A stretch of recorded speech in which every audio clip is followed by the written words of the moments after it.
El programa de hoy se llama Los dioses y la nada, y el título estuvo a cargo de Ernesto de la Peña, y no sé tampoco por qué él no se puso título. Será porque te cubrirían desde arriba hasta abajo, porque se dan muchas letras. ¿Por qué no te pusiste título? ¿Por exceso de modestia? No, no, de ninguna manera. Creo que apareció ahí que soy escritor, o pretendo serlo. Nomás así, escritor, escuetamente. Escuetamente, sí. Y es bastante, ¿no crees? No sé, de mí se me hace que presumes de modesto, ¿no? No sé. Porque eres muchas más cosas. No, soy escritor fundamentalmente y bueno, me gusta estudiar, me gusta leer, etc. Esto de los dioses y la nada, ¿por qué se te ocurrió que así se llamara el programa de hoy? Se me ocurrió porque me gustaría que tratáramos precisamente desde la creencia en muchos dioses, el politeísmo, hasta una religión atea que es el budismo, que es una de las religiones a mi juicio más admirables que ha creado el hombre. Entonces tenemos un arco muy amplio y muy contradictorio, como todo lo religioso. De eso se trata. ¿Verdad? Ahora, a propósito de la revista esa que anunciaste... Seguro lo pronuncié mal. No importa, yo lo pronuncio de otro modo, pero no es lo que importa. Hace como 35 años que me corriges cada vez que hablo. No me pongas así. No, eso quiere decir verdad, y es una de las cosas fundamentales en el estudio de la religión. Mircea Eliade, el gran estudioso de las religiones, llegó a una conclusión. La etimología habitual que se da de religión es que quiere decir religio, que quiere decir la unión del hombre con el más allá, la unión del hombre con Dios. Eliade se inclina por otra interpretación factible y sobre todo poéticamente, a mi juicio, mejor. Y es que el hombre religioso lo que está buscando es una mayor realidad en la realidad que ve. Está buscando una realidad de atrás, trascendente, más importante. Y creo que esa es una de las actitudes fundamentales del hombre religioso. ¿Tú cómo crees que empieza todo? ¿Empieza por tratar de explicarse los fenómenos naturales? ¿Así empezaría? Probablemente, pero también por el miedo a la muerte y al más allá. Yo creo que eso sobre todo. Al principio sí, fenómenos naturales que no sabes de dónde vienen, pero temor ante ellos también. Y luego, pues la primera constancia de la muerte. En la epopeya Gilgamesh, que es muy bella, por cierto. Gilgamesh es el clásico, el muchacho de la película, es el héroe de la epopeya, y no tiene experiencia de la muerte, porque no se había muerto nadie de la gente que él conocía. Y tiene un amigo que es Enkidu, y se quieren mucho, se van juntos de cacería, hacen una serie de cosas, y un día Enkidu se muere. Entonces, por primera vez, Gilgamesh tiene la experiencia de la muerte. Y es tan terrible la conmoción que sufre por la muerte de su amigo, que averigua por aquí, por allá, hasta que le dicen que hay un hombre que ha triunfado de la muerte, porque él no quiere quedar como Enkidu, es decir, sin voluntad, sin movimiento, sin nada. Y le dicen que es Utnapishtim, que vive más allá del mar. Entonces se emprende una larga peregrinación y llega a Utnapishtim, que es el antepasado de Noé. De ahí viene el Noé bíblico, Utnapishtim, o Siusura, que es el nombre sumerio. Entonces llega con él y le pregunta. Entonces Utnapishtim le narra el diluvio babilonio, antecedente del bíblico, por supuesto. Entonces le dice que si él quiere conseguir la vida eterna como el propio Utnapishtim, es decir, como el propio pre-Noé, llamémosle así, que tiene que bajar al fondo del mar y ahí pescar una planta cuyas características le describe para comérsela y entonces volverse inmortal. Se echa al mar Gilgamesh, llega al fondo del mar, encuentra la planta, la arranca y se la lleva y la saca a la orilla. Pero se cansó tanto con esta hazaña que se queda dormido. Y entonces sale un monstruo de la tierra y se come la planta y Gilgamesh queda condenado a ser mortal, igual que todos los demás. Así nacen las religiones, creo yo. ¿No te parece esto un poquito a Aquiles, que se vuelve invulnerable, pero sí tiene un lugarcito donde se le puede llegar? El talón, o Cifrido, que tiene la hojita que le cayó cuando se baña en la sangre del dragón, un espacio pequeño en la espalda, que es donde Hagen le entierra la lanza y lo mata. Todo esto forma parte de lo que yo llamo, bueno, no yo, se llama tipología religiosa. Son fenómenos, características, detalles, hasta tonterías que se repiten en muchas religiones. El nacimiento de virgen, eso es muy común. Puede sonar muy... Bueno, Buda nace de virgen, Sargón nace de virgen. Huitzilopochtli nace de una mujer que no lo recibe en su seno como normalmente se concibe. Es una bola de plumas que se mete en el seno, ¿te acuerdas de...? Que estaba barriendo. Sí, que estaba barriendo, exactamente, Coatlicue. Bueno, pues esto es muy, muy frecuente.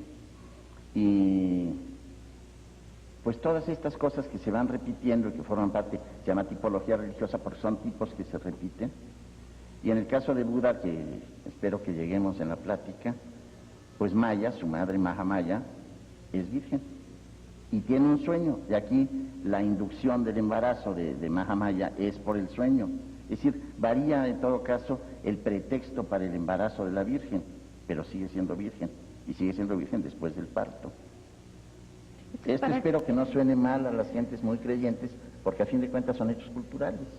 Pero esto lo que quiere decir es que algunos hombres necesitan algunas características especiales, ¿no? Necesitan algo que se salga de la cotidianidad de lo común, y eso viene a ser parte de lo religioso.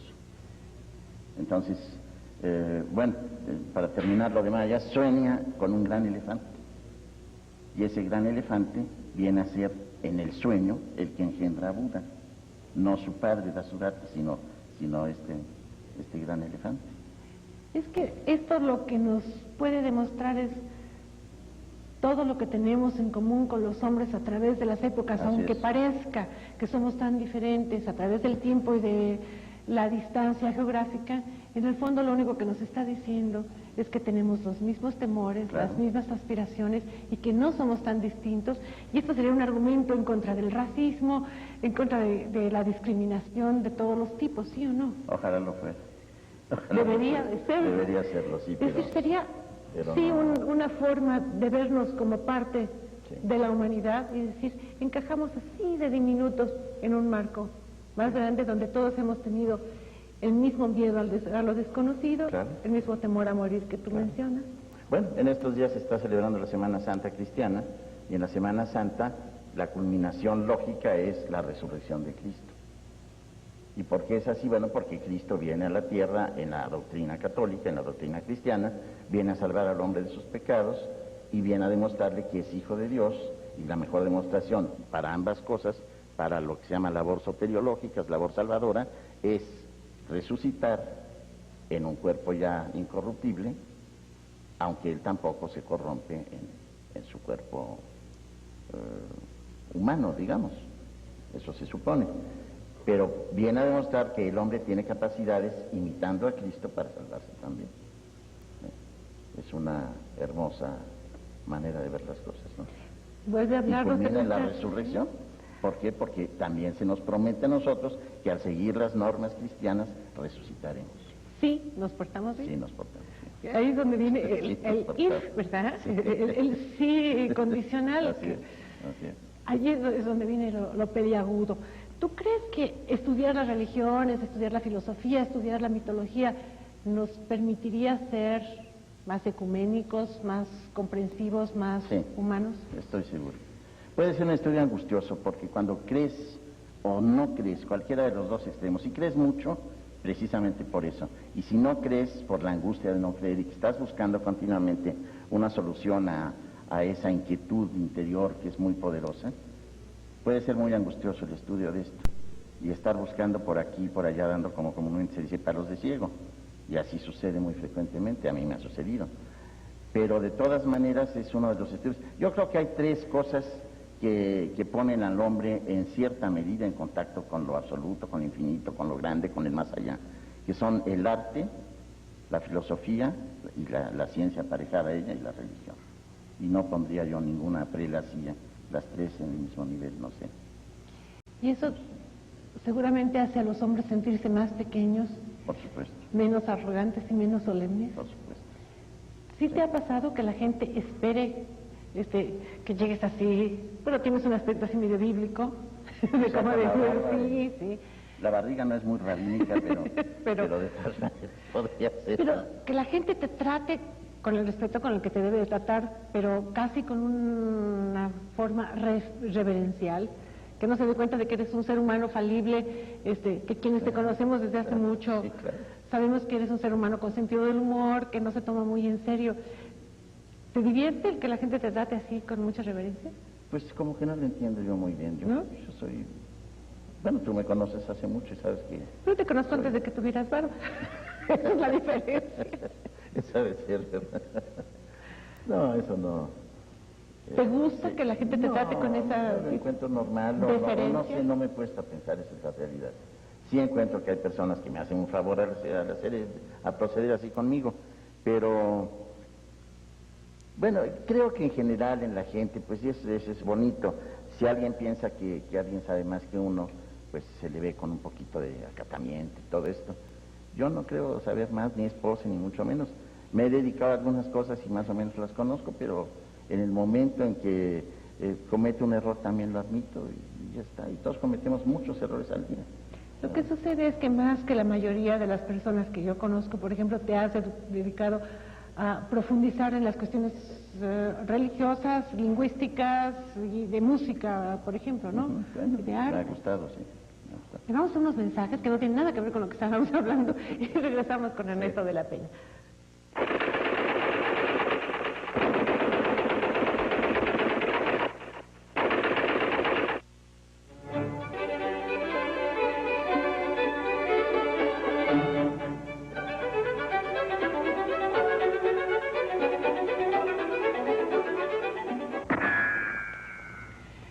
Muchas gracias a José Perea de Puebla. Yo no sé si te conoce o te habla al tanteo, que quiere saber cuántos idiomas habla el maestro Ernesto de la Peña, el señor Perea de Puebla.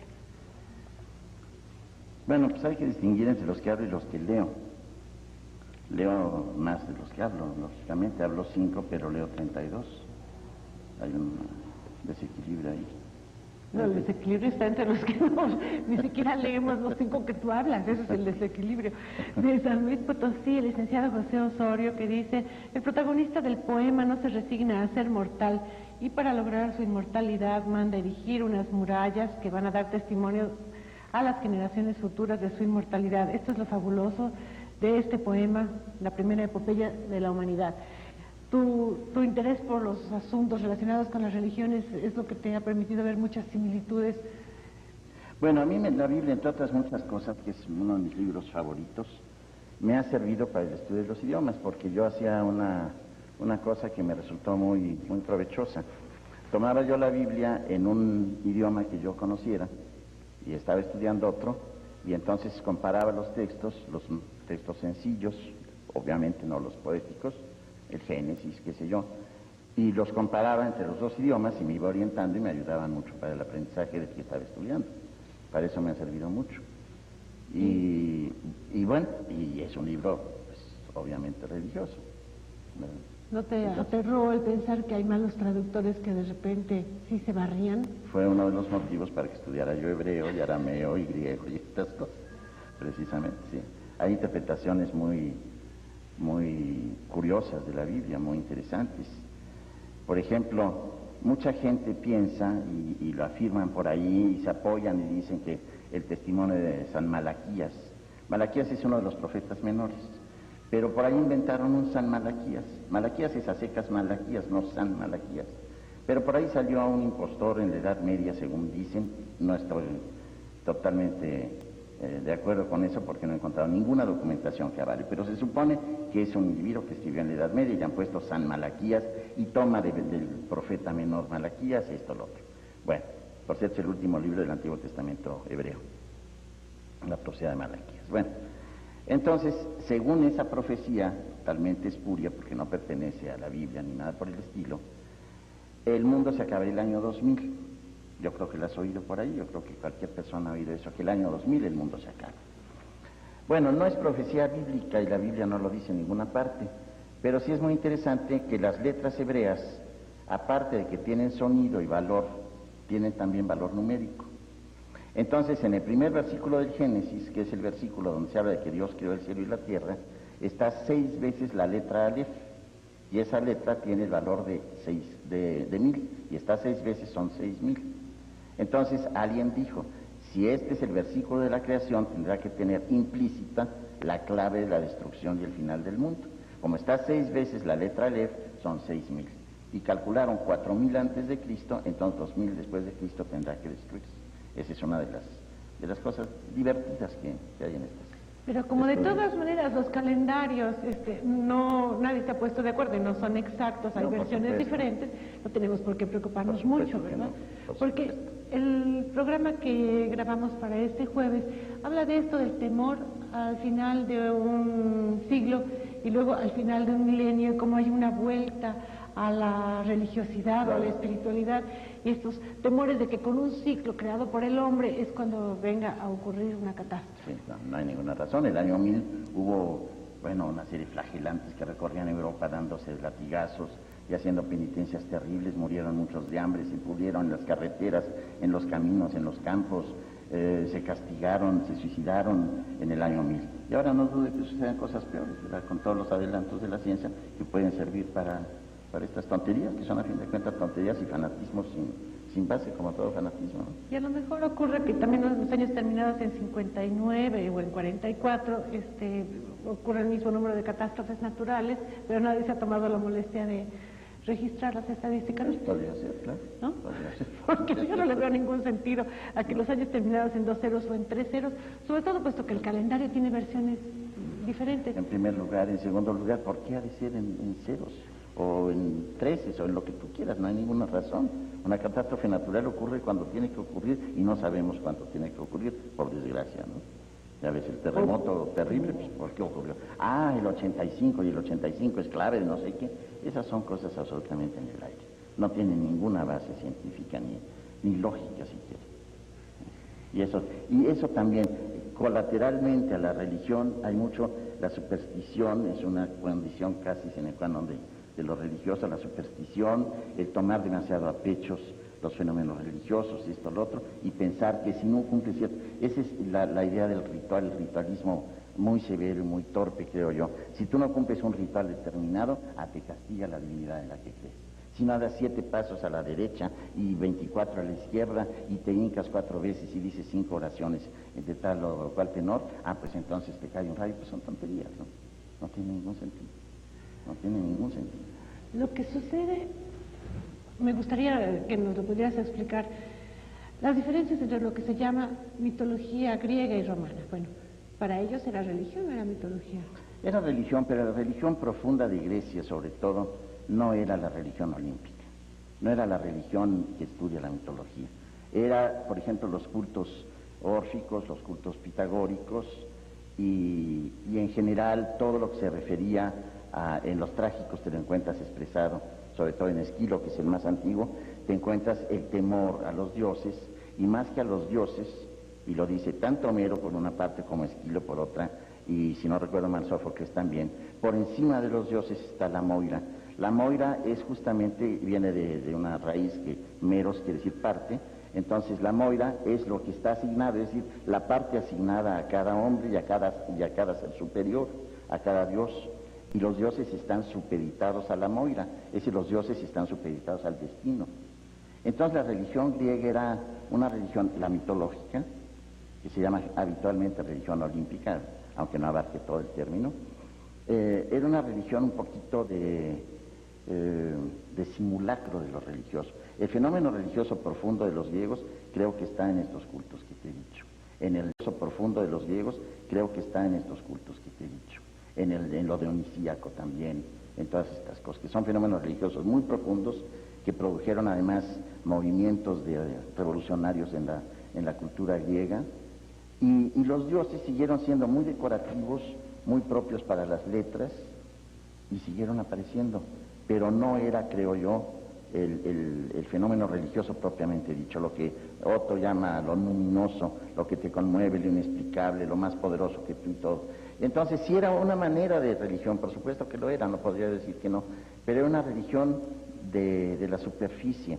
Entonces se sentían muy contentos los griegos, como cualquier ser humano, cualquiera de nosotros, de que los dioses fueran adúlteros, fueran borrachos, fueran perezosos, etcétera, porque tú decías, bueno, si fue adúltero Zeus, el dios de los dioses, pues ¿por qué no lo voy a hacer yo? Claro. ¿Verdad?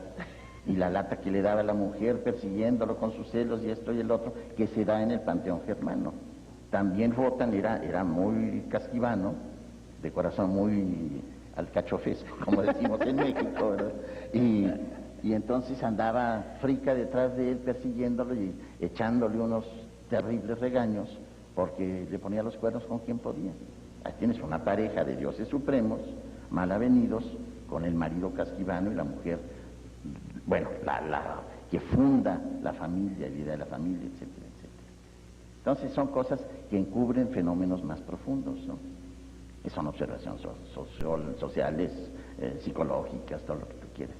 Pero lo propiamente religioso yo creo que está por otra parte. En lo griego, te digo, en los cultos esos, y hay pueblos, sí, por definición religiosos. Digamos, en general, el brahmanismo, los budistas, los judíos, los musulmanes son pueblos muy religiosos.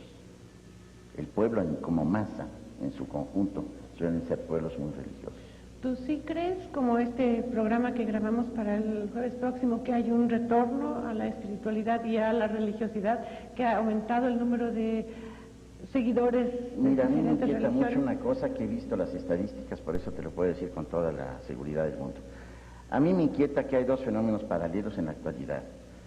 Como nunca la gente se está volviendo atea. Gracias a Dios. No, ateos definitivamente. Gente que no piensa en la existencia de Dios, que no cree en ella y que no se explique el universo por la voluntad consciente de un ser superior, que ese es en todo caso el deísmo en general. Pero, por otro lado, hay muchos cambios de religiones.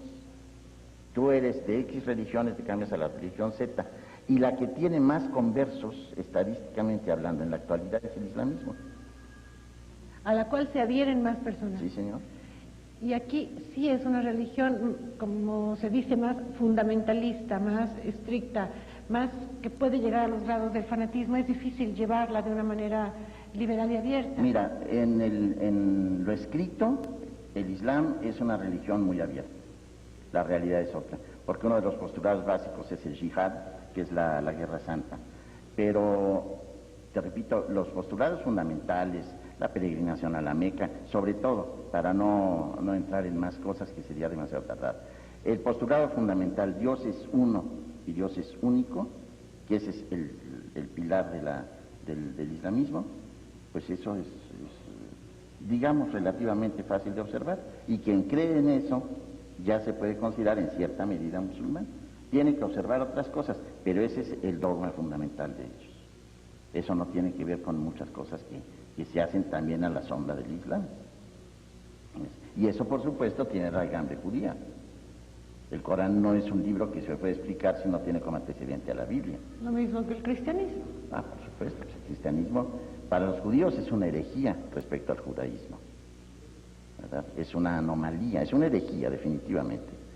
Pero para los cristianos, a su vez, el judaísmo es una falta de conversión a la religión verdadera. Ahí es donde empiezan los problemas, cuando Claro. cada uno opina que su religión es la única y la verdadera. Allí es donde empiezan las guerras. Pero sabes que hay fenómenos tan inquietantes como esto. Yo tengo parientes en Guatemala, y en una ocasión vino un sobrino mío que vive allá con un amigo que es periodista y se había dedicado a estudiar estas cosas. Y me dijo que en Guatemala estaba viendo desde como 2 años antes, cuando me lo decía, un fenómeno absolutamente, pues de veras muy inquietante, que había un promedio de 6 o 7 religiones que se fundaban mensualmente. ¿Y se pueden llamar religiones? Yo creo que no, pero cuando menos son de tendencia religiosa, movimientos de índole religiosa. Pero pues eso es absolutamente, no sé, como que te mueve todo, ¿no? ¿Cómo te lo explicas? ¿Como una falta de respuesta de las creencias tradicionales, que la gente no ha sido satisfecha en una creencia antigua y busca una nueva respuesta? Eso puede ser, pero por otra parte también la inquietud del mundo moderno, la contaminación, el crecimiento demográfico, el temor a la bomba, que se está acabando la capa de ozono, que estamos ya lanzándonos a la conquista de otros cuerpos. Son fenómenos de una trascendencia enorme que quizá ni nosotros nos demos cuenta hasta qué grado nos penetran. Y eso tiene que provocar reacciones de esta naturaleza. Porque aquí tú mencionabas, por un lado, el cambio de religión. Luego existe el que algunos digan que lo suyo es religión, o de los demás es secta. ¿No? Eso es típico de cualquier religión muy organizada. Eso sí es típico. Esto es lo verdadero. Lo que yo creo. Sí, esto es lo único y lo demás es herético. Y eso sí es... Porque nadie me ha podido explicar razonablemente en los últimos 10 años, ¿dónde está el límite entre una religión y una secta? Y nadie asume que pertenece a una secta, todo el mundo asume que pertenece a una religión. Bueno, yo creo que no es tan difícil, no creo. Es decir, se llama secta a aquella grupo de creencias que tienen suficiente similitud con una religión determinada como para decir que por los parecidos pertenecen a esa religión, pero tienen 2 o 3 detalles que no pertenecen a esa religión y que entonces los distinguen, entonces es una secta.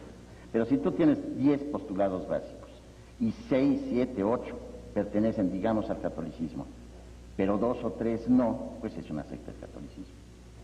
Y eso que mencionabas de la resurrección y de sus similitudes en diferentes creencias, es esta necesidad también de los ciclos y de renovarse y de volver a nacer, y que tendrá que ver a lo mejor con la primavera en los países donde las estaciones sí son muy marcadas. Y nos hablas de eso después de unos mensajes, ¿sí? ¿Cómo no?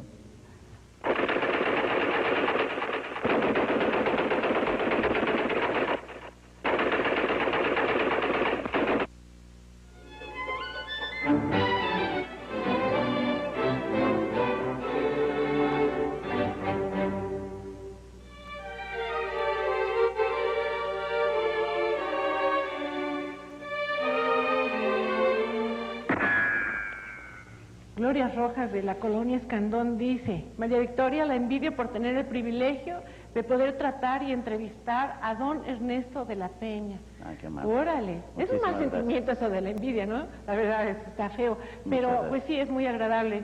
Además, haber tenido la oportunidad de conocerlo hace mucho. La señora Martínez de la colonia del Valle: quisiera que el maestro Ernesto de la Peña ampliara lo que dijo al principio en relación con que la religión es la búsqueda de la verdad y es lo que está detrás. Sí, efectivamente, es lo que yo creo. Una realidad que abarque más que la realidad visible. Creo que todos, en mayor o menor medida, creemos que lo que vemos, que lo que percibimos, lo cotidiano, no agota lo que es el mundo, lo real. Que hay algo aparte de esto. Para poner un ejemplo muy burdo, los sentimientos no se ven y no por eso no existen. Precisamente por eso todos pensamos que hay algo detrás, por decirlo de alguna forma, detrás de lo real. Y una de las explicaciones, a mi juicio, muy válidas y muy inteligentes del fenómeno religioso es buscar esa realidad de atrás, que no por estar atrás es menos importante, sino todo lo contrario. Esa realidad que subyace, que está a la base de esta realidad que percibimos y que tenemos la esperanza de que nos puede explicar cosas tan tremendas como por qué estamos aquí, a dónde vamos, qué sentido tiene la muerte, qué hay detrás de ella, etcétera, etcétera, creo yo.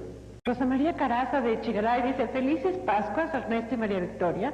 ¿En qué momento de la religión católica y por qué se cambia el único mandato de Cristo, amados los unos a los otros, por el de sufrir y sacrificarse, entre paréntesis, estoico?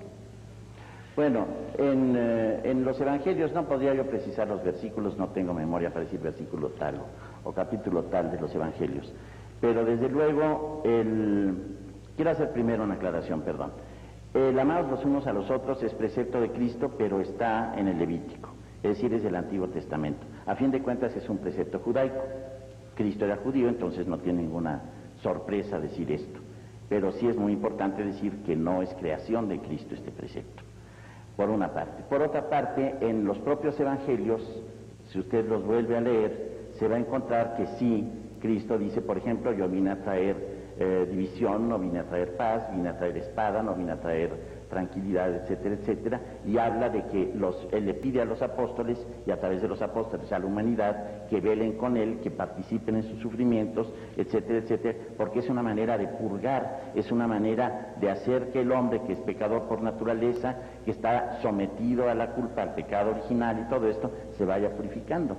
Esto en la mística se ve con mucha frecuencia y en la ascética. El hombre tiene que purificarse de todas sus imperfecciones para irse perfeccionando así, ir siendo mejor e ir subiendo en el plano humano hasta llegar a una categoría, no divina por supuesto, pero sí un poco menos lejana de lo divino a través de la renuncia a sus pasiones, a sus apetitos, a sus tendencias y todo esto.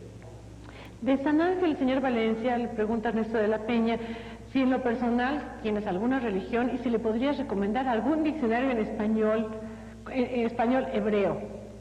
¿Español hebreo o hebreo español? Dice, bueno, de todas español, maneras, hay uno que es bastante útil, aunque tiene ratas y todo en español, afortunadamente para quien estudie, que es el Kumai. Komay, no recuerdo, son dos autores, el otro se me escapa en este momento, y son dos tomos, uno hebreo español y otro español hebreo, Komay y Yarden, no recuerdo.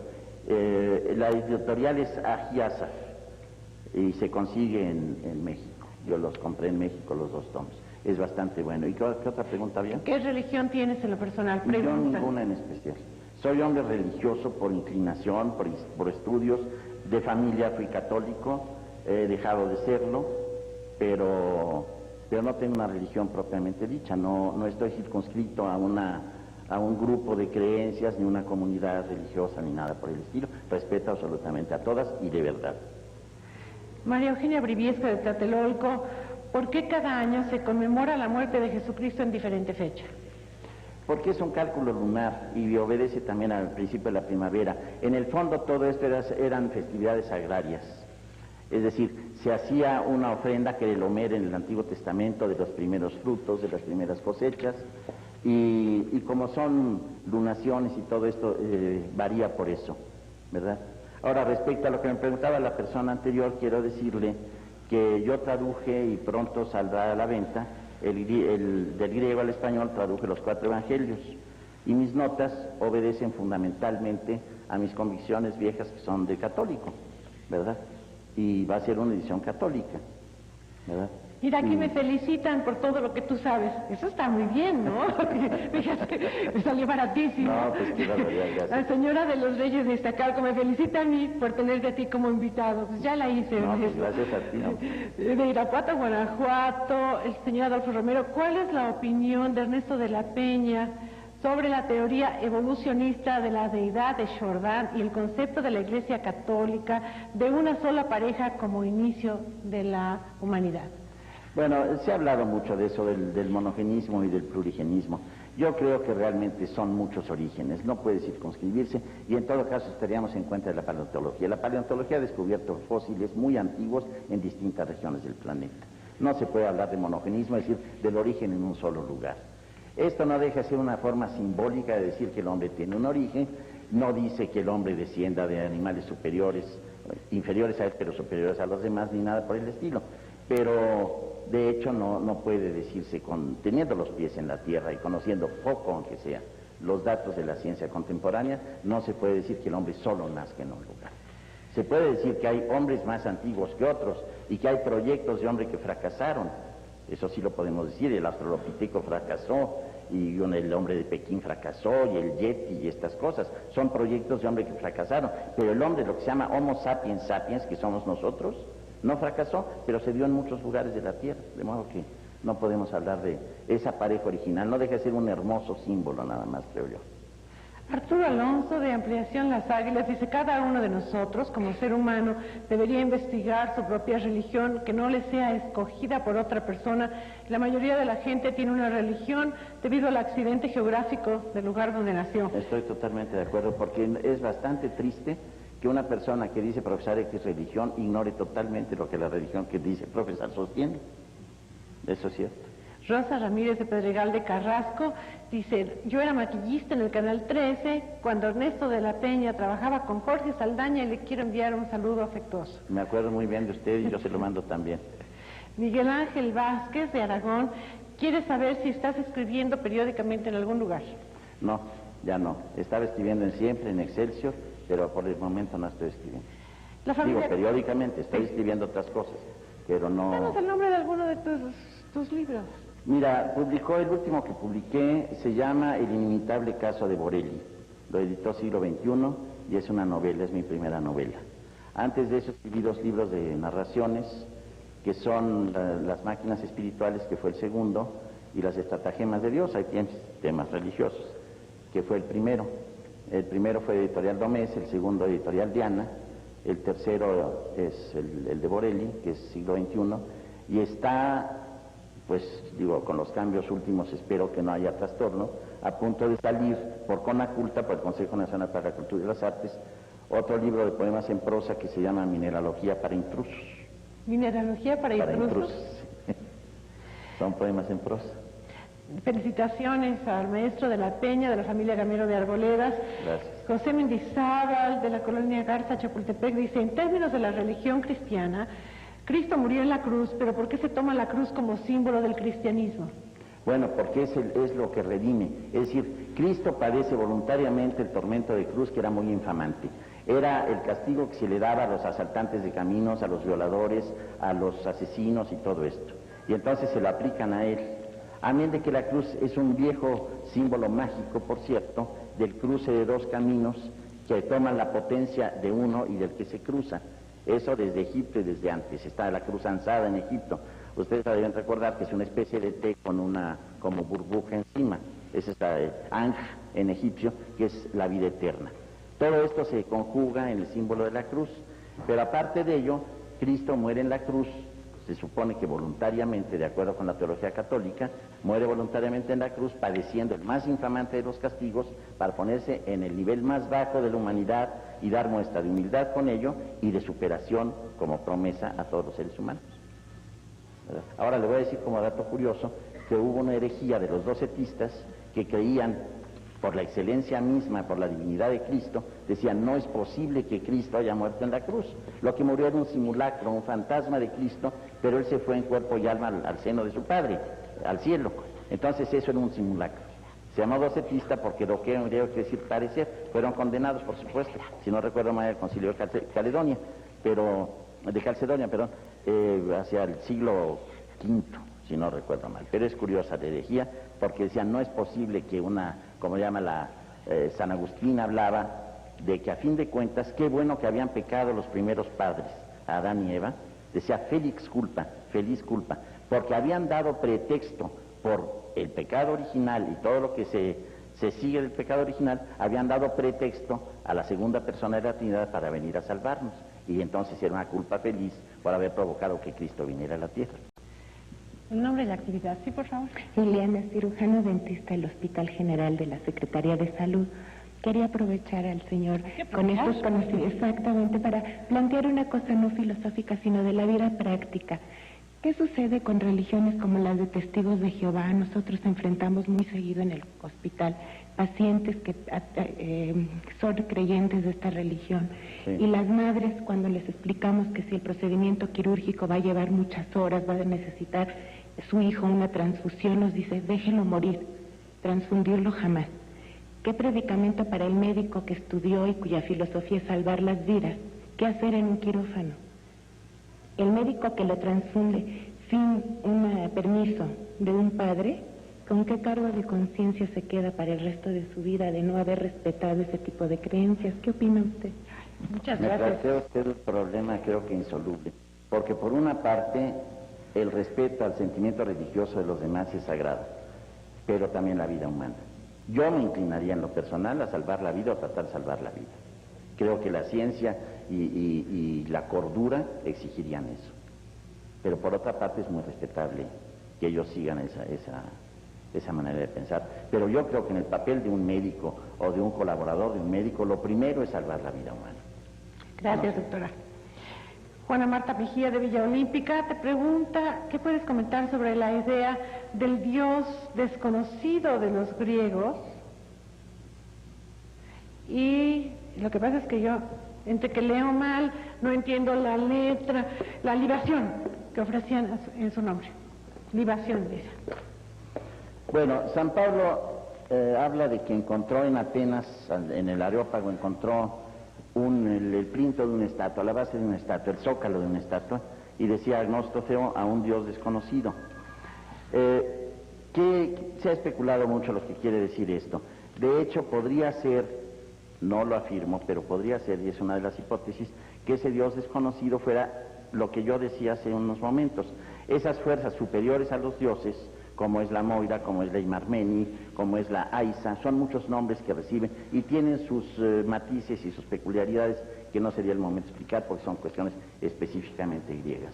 Pero bueno, es también la búsqueda del ser humano y en un plan más amplio de un Dios que no sea como los dioses griegos, que a fin de cuentas no no podían darle fuera de la satisfacción al hombre, la satisfacción de que el Dios había cometido los mismos pecados o que había tenido las mismas habilidades, y el ser humano busca algo por encima de estas cosas, y probablemente esa estatua que no existía hubiera pues puesto los rasgos de un Dios de otra naturaleza. Por eso es un Dios desconocido, el que no se conoce y el que quizás sea mejor los que sí se conocen. No perdamos de vista que todavía estaba el paganismo no en su apogeo, pero sí con gran fuerza. Nosotros vamos a los mensajes. Muchas gracias por llamarnos. Sígalo haciendo y participando. Una pausa y volvemos.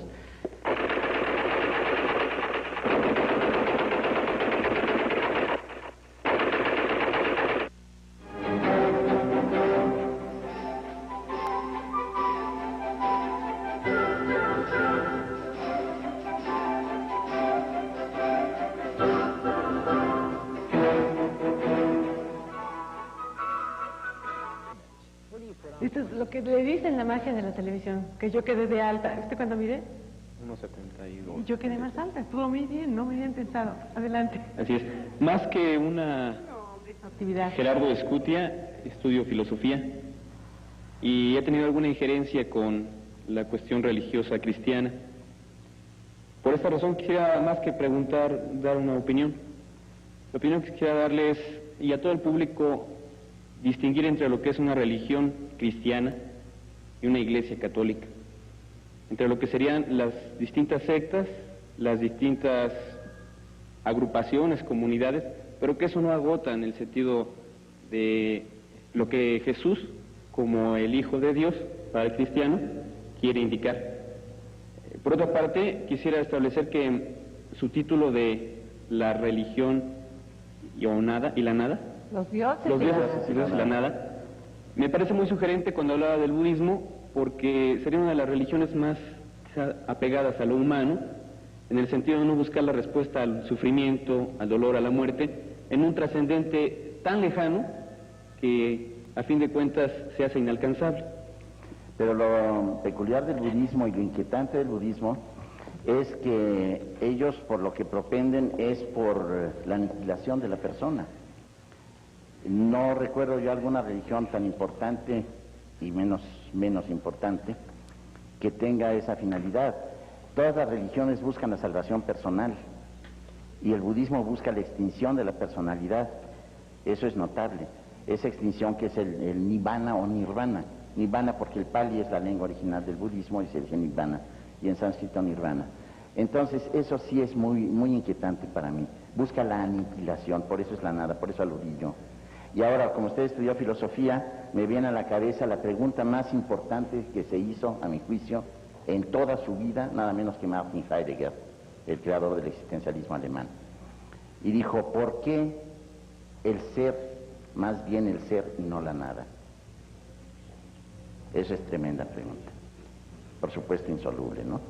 Pero sí, ¿por qué más bien el ser y no la nada? Y en el caso de las religiones en general, tenemos el ser supremo, se dice el ser supremo, que es Dios, y en la otra religión, el budismo, maravilloso, admirable, tenemos la aniquilación, la nada, o cuando menos esa fusión, porque no es una nada propiamente dicha, sino es la fusión de todo ser que ha vivido en una confusión de persona, y él entonces disfruta de la totalidad de lo que fueron los seres humanos. La explicación es muy torpe porque es muy difícil el concepto, pero está aniquilado como persona. Alejandra López de Pantitlán te pregunta, ¿qué pasó con tu programa de Proyecto Génesis? Ese programa, en realidad a mí me encantaba conducirlo, porque es Biblia que a mí me interesa mucho. Ese programa fue un proyecto gringo, y digo gringo porque así decimos en México, y además está bien. Fue un proyecto gringo de hacer toda la Biblia, absolutamente todos los libros de la Biblia, grabarlos con imagen. Yo me ponía a pensar cómo van a hacer para Proverbios, por ejemplo. Bueno, pero en fin, ese es otro problema. Pero tenían un presupuesto muy reducido, $100 millones, que para esto es realmente poco, y hasta donde yo sé, solo se grabaron dos cosas que son las que yo conduje, que fueron el Evangelio según San Mateo, según San Lucas y el Génesis, nada más. Y ya se suspendió. Yo quería preguntarle, maestro de la Peña, dado que el título que usted le dio es Los dioses y la nada, siendo usted un hombre religioso, como nos dijo hace un momento, ¿qué es para usted la nada? Bueno, pues el no ser. En el plan personal sería la falta de conciencia. Por eso cuando a mí me dicen de la metempsicosis y la reencarnación y todo esto, yo digo que para mí no hay ninguna demostración de ello. Porque si yo antes fui como un amigo mío que estaba un poco chiflado y decía que él recordaba con precisión, esto es chusco, que él recordaba con precisión cuando era esponja en el Mar Rojo, bueno, pues qué maravilla que él lo recordara. Yo no recuerdo absolutamente nada, quizá más que mi infancia. Entonces, el no tener conciencia de que uno fue otra persona, para mí invalida toda la teoría. ¿Qué es la nada? Pues justamente el no ser. El no ser, la inexistencia de todo, o particularmente la conciencia personal. Para mí, y esto ya sé que se llama solipsismo en filosofía, pero si para mí cesan las sensaciones, cesa absolutamente, se suspende mi idea o mi intuición o mi sensación o mi percepción o mi apercepción o como la quiero usted llamar, del mundo, de las personas y todo, pues es como si no existiera, y eso es para mí la nada. Y licenciado Ortiz pregunta qué opinas de la Cábala y de la metafísica y si se consideran religiones. No, no son religiones, son procedimientos. La Cábala es un procedimiento de interpretación con una filosofía. Porque además, qué bueno que me hagan esta pregunta, porque se dice Cábala con un poquito de ironía, con un poquito de... Este es el licenciado Ortiz, ¿eh? Digo, no me lo vais a adjudicar a mí ni para hacerme un favor, porque a mí no se me hubiera ocurrido, se le ocurrió a él. Bueno, la cosa es que se dice que, bueno, es Cábala y de ahí deriva cábula. No, es cábula, se dice para una gente tramposa, es muy cábula. Yo creo que todo el mundo oye esa expresión. Y viene de Cábala, Cábala quiere decir tradición. Y entonces es un sistema de explicación de las escrituras, pero con una serie de conclusiones que no están en las escrituras, cuando menos expresas. Es propiamente una filosofía muy profunda, muy difícil, muy compleja del judaísmo. ¿Y qué otra cosa decía? La metafísica. Bueno, la metafísica que niegan muchos filósofos, pues es propiamente el estudio de las primeras causas, así en Aristóteles, etcétera. Se llama metafísica por una coincidencia, por una casualidad, mejor dicho. Porque los libros de la física estaban inmediatamente antes de los libros de lo que fue después llamado metafísica. Aristóteles lo llamó de estudio de los primeros principios. Pero estos libros estaban después de los libros de la física de Aristóteles, entonces le pusieron metafísica, los que están después de los libros de física, y de ahí que se llame metafísica. Pero coincide con que no trata esa disciplina de las cosas del mundo, sino de las causas, etcétera. Oye, quisiera yo mandar un saludo muy cariñoso porque me pasaste un papel de Joaquín Romo de Vivar. Si me está viendo, te mando un abrazo, mi querido Joaquín, y a Paco, tu hermano, y todo esto que supongo que sigue viviendo en Milwaukee, y a Katy, etcétera, etcétera, y espero que estén llenos de unos 35 hijos. Les mando un abrazo muy cariñoso. Es un buen deseo. Es un buen deseo. Tenían ánimo patriarcal. Es un mal deseo, ¿verdad? ¿Tener 35 hijos? Bueno, digo, allá cada quien, ¿no? Tomás Concha, ¿cómo se imagina el maestro de la Peña a Dios? No me lo puedo imaginar. De ninguna manera. Desde luego el anciano barbado, no, es una figura bonita y nada más. ¿Lo dices por ti? Yo nunca te podría ver como bueno, mira, a propósito viene un dato muy interesante. A ver. ¿Por qué habitualmente se pinta a Cristo como un individuo de pelo largo, ligeramente leonado, buen tipo, con barba crecida, más bien delgado, con mirada profunda y todo esto? ¿Por qué no se pinta de otra manera? ¿Por qué se ha convertido ese Cristo que va desde los calendarios y los cromos de tortillería más abominables hasta los grandes pintores de la humanidad? Tienen más o menos el mismo tipo de Cristo. Eso se debe a un documento absolutamente espurio, apócrifo, absolutamente falso, atribuido a un individuo llamado Publio Léntulo, que se supone que conocía a Cristo, que estuvo antes de Poncio Pilatos, estuvo en Judea y conoció a Cristo, y hace una descripción diciendo que tenía el pelo color avellana y que tenía una mirada muy profunda, y dice una cosa que a mí me inquieta mucho. Dice que era un hombre de mucha comprensión, que era un individuo con una penetración psicológica notabilísima, muy bondadoso, pero dice una cosa tremenda, dice, nunca se reía. Y eso es terrible. No lo digo yo, lo dice Publio Léntulo, que a pesar de ser un documento espurio, no existió el tal Publio Léntulo, sí es un documento muy antiguo. Pero eso debe dar que pensar. Definitivamente. ¿Tienes más llamadas, Laura? Que hay muchísimas, pero te preguntan, aparte de cosas muy complicadas y muy largas, estamos a punto de terminar el programa, cosas que requieren una explicación, tema de 3 programas más. Esperanza Quiroz dice, Ernesto de la Peña, que si conoces a la doctora en religiones comparadas, Teresa Rodes. Es mi gran amiga y la quiero mucho. Acaba de estar en mi casa hace una semana. Es una mujer muy sabia, muy erudita y desgraciadamente está un poco enferma, pero la admiro mucho y la quiero y la respeto mucho. Le mando un saludo si no estuviera viendo la casualidad. Primero quisiera agradecer el privilegio de escucharlos, señor.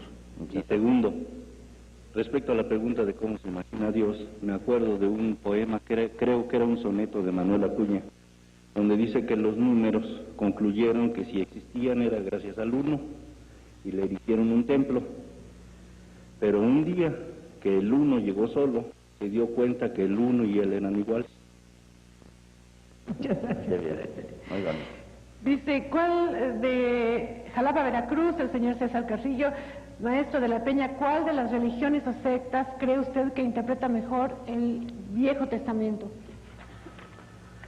Ay, caray, eso sí es muy difícil. Es decir, habría que hacer ciertas distinciones. Como conocimiento fotográfico de las Escrituras, no conozco gente que lo tenga mayor que los protestantes. Ellos recuerdan San Juan capítulo 8 versículo 16, Proverbios 8:4, recuerdan así, bueno, cantidades enormes de pasajes de la